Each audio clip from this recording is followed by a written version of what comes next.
things like tokenomics and incentive structures have become much clearer. There are much more stable institutions that have survived the test of times, whether it's your centralized exchanges or big organizations like Animoca Brands, who are clearly here to stay and are able to make long-term investments. I think all of that leads to more maturity in the market. And we're also finally starting to see real-world use case. And that is something that we're really passionate about because ultimately, if the money just stays on chain, it's not going to change people's lives. It must interact with the real world. And that's what we're pushing.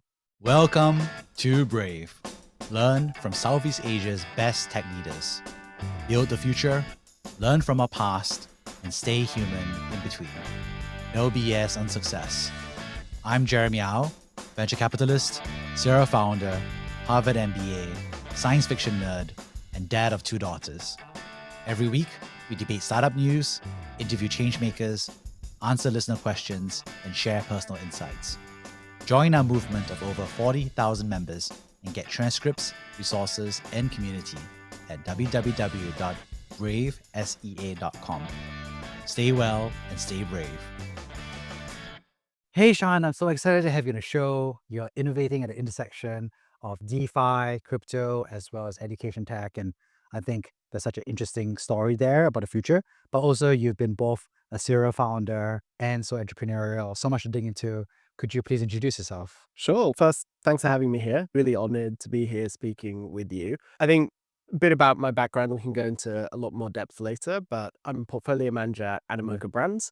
We're a big investor in the Web3 space. But my personal background is working a lot in finance and later entrepreneurship, actually starting and running my own companies, mostly in the fintech sector. And actually now today at Animoca Brands, what we're doing is we are building what we like to think is the future of education financing. So really merging the intersection of finance, technology, and Web3. Yeah, amazing. So let's get all the way to the beginning, right? Which is that I'm just curious, what was it like growing up in Hong Kong? And you took your first job in trading in 2008. So I'm just really curious about why you decided to go into trading as your first job. It was actually completely by accident. Yeah. So when I was in university, I actually ran some bars and restaurants. Wow. Yeah, so I started in entrepreneurship, but Yeah. more brick and mortar Yeah. F&B. Ran, was it 5 bars, 3 restaurants at the peak? That was what I was doing. But one day a regular comes in. He just moved to Hong Kong from London and we started hanging out socially afterwards as well. One day he says, oh, a friend of mine's moving up from London, set up an office in Hong Kong. He's looking for someone young and hungry to join. You should go chat to him. At that point, I had no idea what trading even meant. But I decided, hey, it seems like a lot of people around me are in this finance thing. They seem to be doing well. Let's go have a chat and find out. So went, had a chat. There's a longer story there, which maybe we can get into later, but ended up actually joining finance that way. So completely by accident. So what was it like being a trader in Hong Kong in 2008 to 2013? It was the heyday. The heyday of trading. Yeah, no, it was a fun time. Yeah. So I was lucky enough to join just before the GFC. Yeah. So I remember the market falling out and Uh, everything collapsing. Exchanges were limit down every Yeah. day. And I spoke to my boss. I just got my license then. I Yeah. said, hey, is this normal? He goes, hell no, this is absolutely not normal. But thanks to the massive stimulus that happened in China, things really took off. So the IPO pipeline went crazy. Yeah. There was a massive V-shaped recovery in Hong Kong. Mm. So the trading market was really hot. This was a lot of kind of the old school trading mentality that was still there, which was work hard, party hard. And we were expected to be at the trading desk at 6:30 in the morning, prepare for market open, start trading throughout the day, finish at 4, 5, depending on which market you're covering, then go out drinking, going out with clients, going out with brokers, drinking till often 2 a.m. and sleeping for 3 hours, getting straight back at the desk every morning. And I basically did that for 5 years. I know those are the legendary times. And I was in Beijing in 2008, 2009.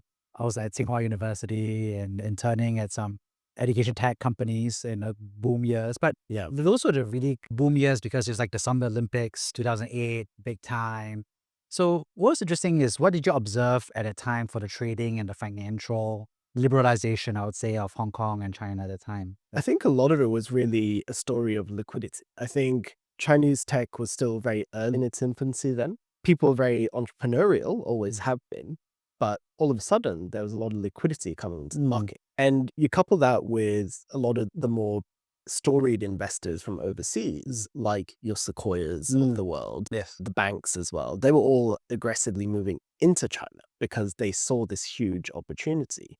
So I think that's why from 2008 to really up to 2018, that decade, you had such a massive growth in the market, right? The liquidity was going in. There were huge success stories coming out. The tech giants, modern tech giants in China really emerged in this decade until just before COVID, when there was that essentially crackdown on the tech sector, right? So I think it was a very interesting time, both also, say, the liberalization of the market itself, where you had not just tech, the broader economy. All of these companies were listing in Hong Kong as well, right? They were tapping the foreign capital markets for the longest time. So I would characterize that decade as Chinese companies being investable and accessible to Western capital for the first time. Yeah. I think it's the other way now, right? So it's capital coming out of China, going into the rest of the region, which I think you see even, for example, somewhere like in Singapore, now so many family offices set up from China. And I think that is going to continue to be the trend going forward. Yeah. We're definitely going to go into that later, but I would like to go into this there, which is we're a trader. And then eventually you went on to build your own businesses and then also get into crypto. Can you talk a little bit more about that career after trading? Yeah. Yeah. So I was working at a hedge fund, right? And I really just wanted to build the tools that I wanted for myself. So really scratching my own itches. Somebody said, I like the idea. Here's a check. Go and do it. So that was my first foray into tech, right? Made all the classic first-time founder mistakes, spent way too long building the product, not enough actually getting in front of customers. Very common stories. I had to go through that myself, especially in the region. The scene was a lot less mature back then. Yeah. So I think that was definitely a headwind for founders back then. But that did give me a lot of insight and access into the tech industry. And that's actually how I first came across crypto as well. Back in 2014, I was speaking with a few engineers. I used to go to engineering meetup, and they were talking about this Ethereum thing that had gas and smart contracts and programmable money. And I was like, that's cool. I don't quite get it, but I'm a trader. I do get that there's a market for it and I can trade this. So I used to do Ethereum arbitrage, and that was my foray into crypto. Yeah. And I think what's interesting is that you're building these tools, you're being entrepreneurial and got into crypto. And I think crypto in those early days was a huge amount of, I don't know, philosophy, economic theory, even as you say idealism, I would say. And I feel like crypto has changed a lot between those days versus where we are today. I'm just curious, but instead of comparing, contrasting, what was it like back then when you were meeting all the folks talking about Ethereum there? Oh, it's definitely a lot more, I'd say, ideological. Yeah. Because remember, crypto was born off the back of the GFC, this idea that banks were going under. Yeah. Of course, there's a lot of resentment to Right. traditional financial markets. So people wanted something that was immutable, that was decentralized, not controlled. That kind of ethos definitely still exists, that kind of anarcho-capitalist model. But I think the industry has come a long way now. Yeah. There are a lot more actors in this space. Often things like decentralization are traded away in favor of things like performance. Yeah. And which is the best model for going forward? I don't know, but I think the market will ultimately dictate what that is. Right. So what's interesting is that there you are, this crypto wave, and you built two companies in the space. Could you share a little bit more about what you were doing during that time? Yeah, so it's two things, right? Both fell under the umbrella of what eventually became Node Capital. A very simple thing we did was actually just running smart beta strategies in the market, because I had a lot of friends who were coming to me saying, oh, this Bitcoin thing, you know about it. Can you help me invest? And that's really how it started. But of course, there's a whole secondary aspect, which is that was the ICO boom, if you might remember that. So we had a lot of projects coming our way, and we're making some sort of VC checks into these very early stage ICOs. So yeah, that was a really wild ride, very fun times, but the market definitely repeats itself in every bull market. And I think what's interesting is that this time you're like effectively a second or third time founder as well. So what were you doing differently as a founder during this time? Like I said, I made all the first time founder mistakes. That definitely informed a lot of what I did next. After my first fintech startup and in between the crypto stuff, I ended up doing a Web2 fintech.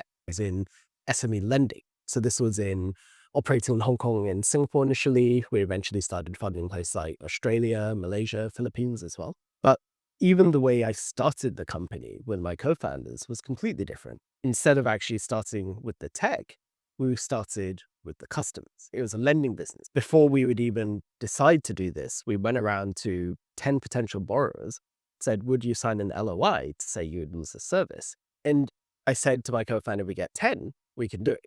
We got 10. I was still a bit skeptical. And it wasn't until 2 of those guys who'd signed the LOIs, they started calling us. Oh, hey, you remember that thing you said you didn't do? When? I need it. I need it today.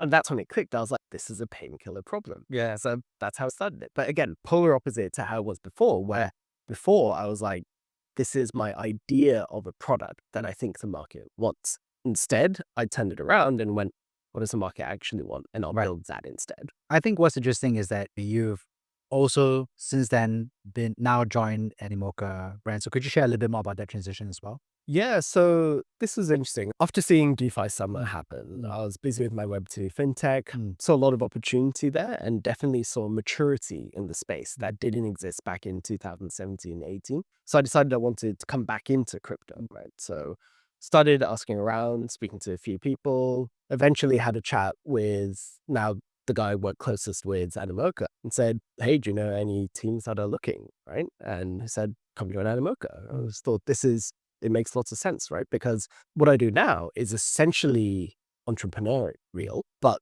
with the backing and resourcing of a large organization like Animoca Brands. Yeah, fantastic. So I think before we go into kind of like the new kind of like financing tool on education tech, I just want to talk what has been the difference you think between the early days of, let's say, 2014 versus today, 2025. How have you seen crypto evolve as an industry approach? I think a lot of it comes down to the market realizing what it's good at and where the bad. So what I mean by that is things like tokenomics and incentive structures have become much clearer. There are much more stable institutions that have survived the test of times, whether it's your centralized exchanges or big organizations like Animoca Brands, who are clearly here to stay and are able to make long-term investments. I think all of that leads to more maturity in the market. And we're also finally starting to see real-world use case. And that is something that we're really passionate about because ultimately, if the money just stays on chain, it's not going to change people's lives. It must interact with the real world. And that's what we're pushing. So that is a perfect segue to what you're currently building right now, which is the intersection of education and decentralized finance. Could you share a little bit more about what you're building? Sure. Maybe to start with the problem that we see in the market, right? As education is expensive, and especially in emerging markets, it means for a lot of students or would-be students, their options are limited. They can either not afford to go to school or they have to borrow at extremely high rates to pay for their education. And the reason for that is the market is structurally inefficient for capital formation in emerging markets. Places like Indonesia, Philippines, Argentina, a lot of countries where it's hard for capital formation to happen. And therefore, the liquidity is limited. And therefore, the rates are high. Now, when I look at the crypto markets, when I look at DeFi, I see a single global liquidity pool. It allows anybody anywhere in the world to put capital into a single pool that can then be put and distributed into many different places, especially places that are underserved, like the Philippines in student loan finance. So what we're building is essentially a student loan tokenization platform. So we work with licensed local lenders in each key market who know the borrower, they can underwrite, they can collect, they have the relationship, but they struggle to raise capital. We provide a source where on-chain investors can put money in, and then that money goes to these local licensed lenders. So that's what we're building. Still very early, but we've done our first pilot. Real loans have been originated and are now funding students in the Philippines and Indonesia. And we hope to continue scaling it out. That's fantastic. And I think it's such a benefit for students. Maybe let's spell it out. Like, what are the benefits for each of the different stakeholders? So let's talk about it from the lender's perspective, from the people who are putting money into this asset class. Why don't you spell it out? So how would you spell it out, the benefits for each stakeholder group? I think from the Web3 perspective, It's really about tokenizing a new asset class. Because fundamentally, all on-chain capital is seeking yield. And we're bringing a high-quality yield that exists in the real world that's hard to access. And we're bringing it on-chain and making it investable for people. Right? So that is really one of the key things we're doing here. But importantly, we're also simplifying access to it. Because if you think about it, let's say today you've got an investor in London and they want to invest in student loans in Vietnam.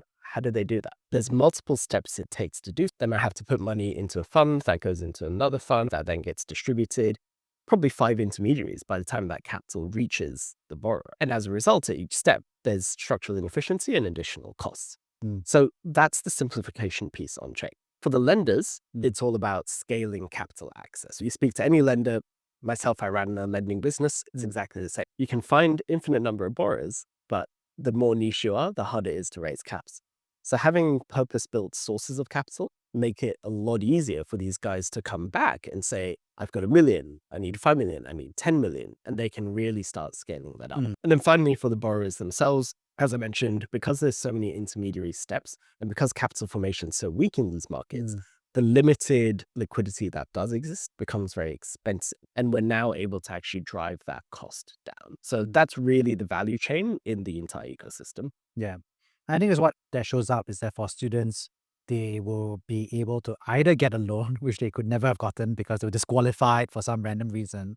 And if they do get a loan, then they will also be able to get it with lower interest rates or less onerous repayment rights. I think what's interesting is that I'm curious because it's always been such a struggle because, like you said, capital formation or each country has a very specific liquidity pool. There's a night and day difference, obviously, between America, where the American education market, the loans are pretty much supported by the American government, backed by the American government. For now, that's true. So I think that, and obviously, the Ivy League, there's so many scholarships, endowments of financial aid as well. What do you see is the end state of this DeFi and education access asset class going to be? My broader answer to that question is I actually think this idea of traditional capital markets and DeFi capital markets are going to become one and the same. I think best practices will proliferate and hopefully they just become one good capital market. So that means things like 24/7 trading, instant settlement, unified liquidity across trading venues. I think all of that should come to fruition. And I think what that means for an asset market like student loans is that it just becomes more structurally efficient. That's really looking at it from the pure financial side. But what's also exciting is with blockchain technology, you can do a lot of really interesting things. For example, you can create alternative credit by taking data points that students have, right? There's already a case in Web2 where perhaps a bit aggressive in data privacy issues, but with zero knowledge proof technology, you can actually take that data, create a ZK proof, and then create new alternative credit scoring models for these students, which otherwise would not have one. So there's a lot of different ancillary benefits that come that are led by the capital, but supported by the technology. When we think about this, obviously, there's always been some attempts to innovate for student financing. I think the big one was really income share agreements, and then as well as all of the coding academies. And I think those have seemed to have fallen out of favor recently. Coding academies, because they got disrupted by AI and coding, augmented coding. I'm just curious how you think about all of these innovations from your perspective. Yeah. I think really these innovations will be around to stay. I would say the loss of interest, shall we say, in ISAs is less a function of ISAs having systemic issues and more function of global liquidity, right? As rates went up, that means capital going into innovative products goes down. I think when that normalizes, we'll see things like ISAs pick up again because these things are needed. And that's something that we're very keen to support as well. Yeah. Again, the technology is only going to mature and improve. A lot of the challenges with ISAs, like how do you actually reconcile people's earnings? Maybe people's earnings become more digital as people do more jobs that get paid digitally. Open banking access supports that. If people get paid on chain, it becomes instantly verifiable. Like I fully expect to see ISAs on chain at some point. So all of this, I think, will continue to develop. That's actually really interesting. I think the problem with income share agreements has really also been the authentication, the contract verification. And then after that, there's no sort of legal tussle, whether you actually earn this much or not. And then the administrative cost of that is actually so much more higher than people thought it was. versus a simple debt instrument, Yeah. which is you better pay me, otherwise I'm gonna, I don't know, repossess your phone or something like that. So do you see income share agreements coming on chain? How do you see that happening? Yeah, to your point, the administrative overhang is very high, but you put that into a smart contract, it becomes very simple. Now, the limiting factor today is just that not enough of that activity happens on chain. So it starts with, can people get their employment contracts on chain? Can people start getting paid on chain their Yeah. salary? And if we can start doing things like this, then it becomes significantly simpler. And as the industry grows, I think that will continue to actually develop and it will become more of the norm in the future. And I wouldn't be surprised if you see new financing models emerge because of it. I had a great conversation earlier today about, in the past, credit was a social thing. You were beholden to your community because if you borrowed from your neighbor, you had to repay because of the social contract. As finance became more institutionalized, that got disintermediated. So with technology, you can bring that back. What happens if you have actual social networks that are built on chain verifiably that allow you to vouch for somebody else and say, oh, I know that this person is trustworthy. I put money behind them. I stake, I support them. And if I'm wrong, I'm happy to get slashed. You can create new collateral models that come out of it. And all of this can be supported by good token incentives. Yeah. I'm curious because there's this big push around tokenization and smart contracts, which are, I think, two different features, I would say, from my perspective. And I'd love to actually dig deeper into that, which is what is the virtue of tokenization? Like, because I think a lot of folks, they hear, I think in crypto, I think all of us know what tokenization means. But for a lot of lay people, tokenization feels like a very big word. Like, what is a token? And why do you need to tokenize something and why are we tokenizing it? So I'm just curious, how do you explain that to somebody? Yeah, there's a few different things that I think we tackle. And really, it's the same as tokenizing student loans because Yeah. I'd say student loans, they're just a real world asset. Right. The benefits are primarily around liquidity and Right. capital. So it is actually being able to tap into new sources of capital Right. that might not be easily accessible in the traditional markets. Right. So being able to have that is a huge plus. Right. The fact that you can enable secondary liquidity very easily is very valuable because it makes the contract itself tradable. So as an investor, you're not necessarily locked into a position for a long time. That makes it much easier to invest. Right. So more liquidity will flow in as you enable more secondary market liquidity. Even if you look at primary issuance, the number of tokens that raise insane money in very short periods is huge. And that's because liquidity flows easily. Projects like Hyperliquid have scaled to $4.5 billion in liquidity in just 2 years. That's virtually unheard of on traditional markets. So primary issuance of assets on chain, I think, will start getting attention because they'll be able to raise money faster and cheaper than they could in traditional markets. And then finally, around all of this, it is the administrator side, right? Actually taking control of the title on the assets, being able to prove its provenance, to say, yes, I do actually own this and make it easy to trade. All of that just supports liquidity coming into the asset, which fundamentally should support the asset prices better. And, what's interesting is that you talked about the tokenization of this asset class. And I think that's been interesting because I think we're starting to see all the various asset classes getting tokenized, right? Obviously, real estate has been a big one. Back in the day, it used to be called fractionalizing real estate. I think we obviously see this for gold as well. Now we're seeing this for educational loans. Like, so is your vision, you think that every asset class will get tokenized from your perspective? Absolutely. There's no reason why it shouldn't, right? Yeah. All of these benefits apply to any asset. The more esoteric the asset, the longer it will take to tokenize. So if we look at the assets that are most heavily tokenized, we don't think about it, but it's the US dollar. Stablecoin issuance has been the key use case, followed by things like T-bills.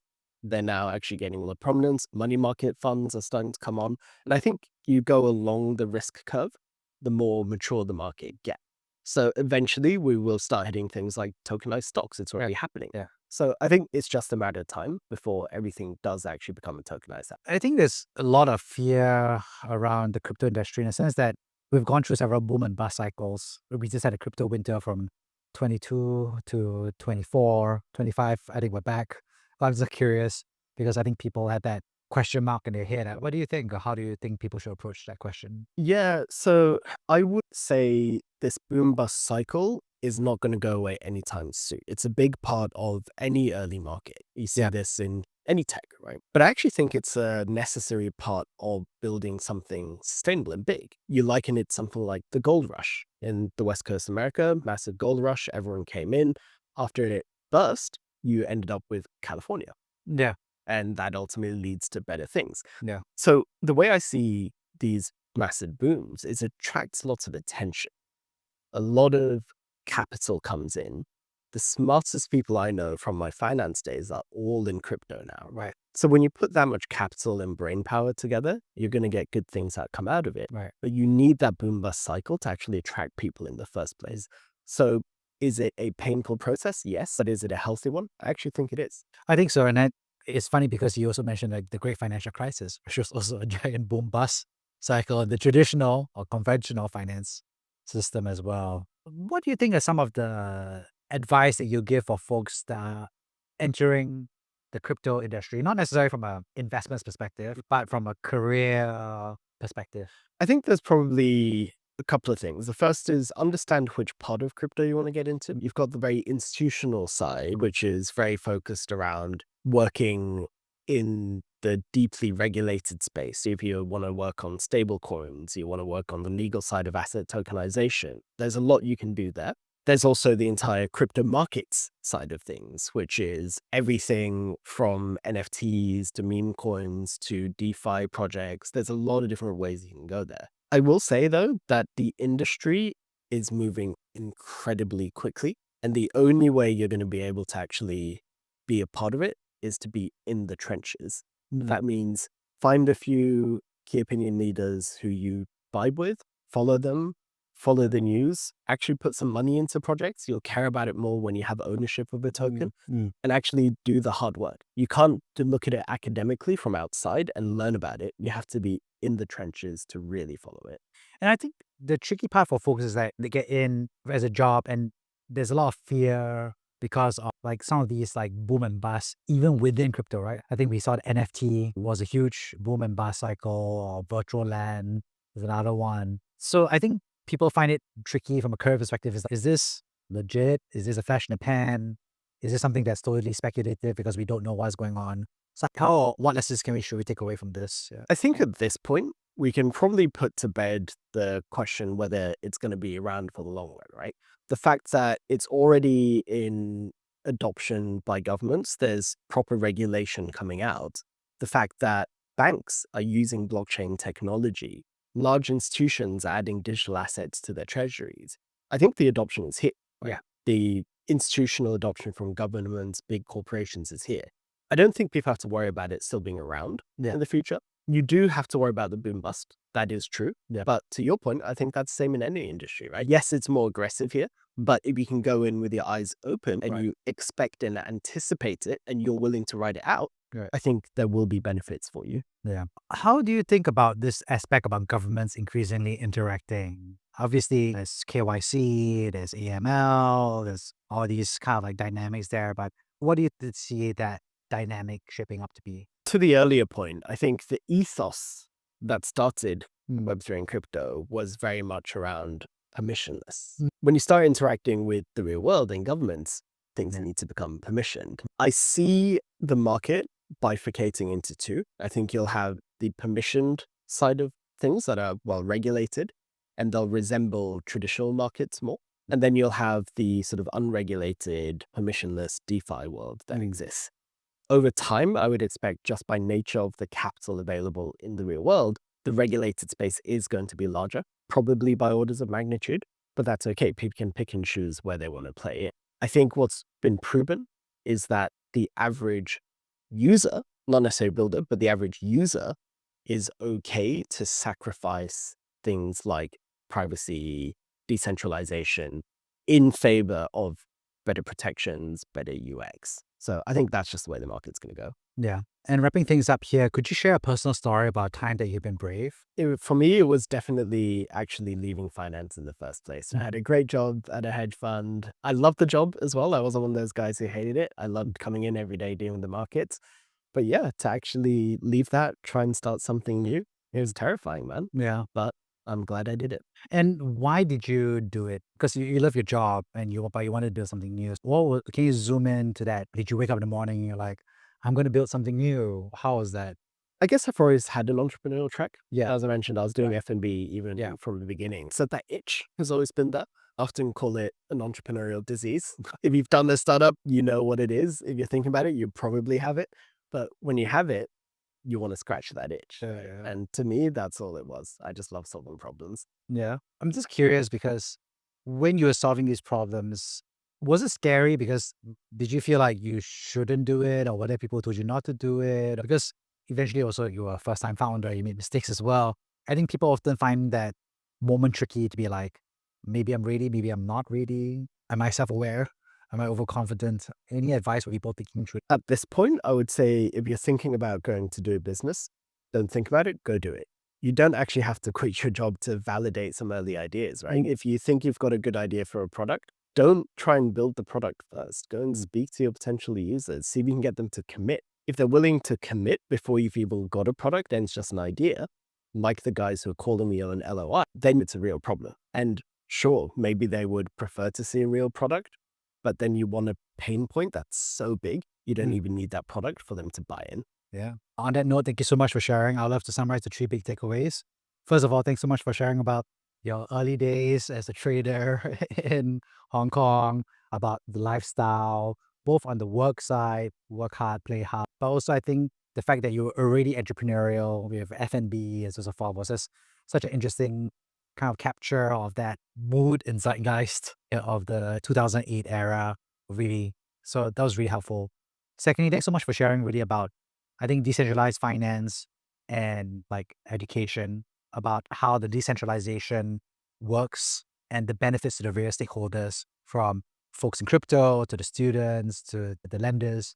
And I think really like a masterclass, not only going at the level of what the product is, but also I think the trends, the tokenization, the benefits, and the future of it. So really helpful to hear all of that. And lastly, thanks so much for sharing about your own entrepreneurial experience. I think what it means to be both a founder as well as be entrepreneurial in different organizations. I thought it was just fascinating to hear you talk about problem solving, not only from an individual perspective, but from an organizational and also from an industry perspective. And I really love that set of insights that you had about crypto, the fact that there will be boom and bust cycles, but that if you're thoughtful about it, that there is a path forward that makes sense and that crypto is here to stay. So on that note, thank you so much for sharing. Thanks so much for having me. This has been fun. Thank you for listening to Brave. If you enjoyed this episode, please share the podcast with your friends and colleagues. We would also appreciate you leaving a rating or review. Head over to www.bravesea.com for member content, resources, and community. Stay well and stay brave.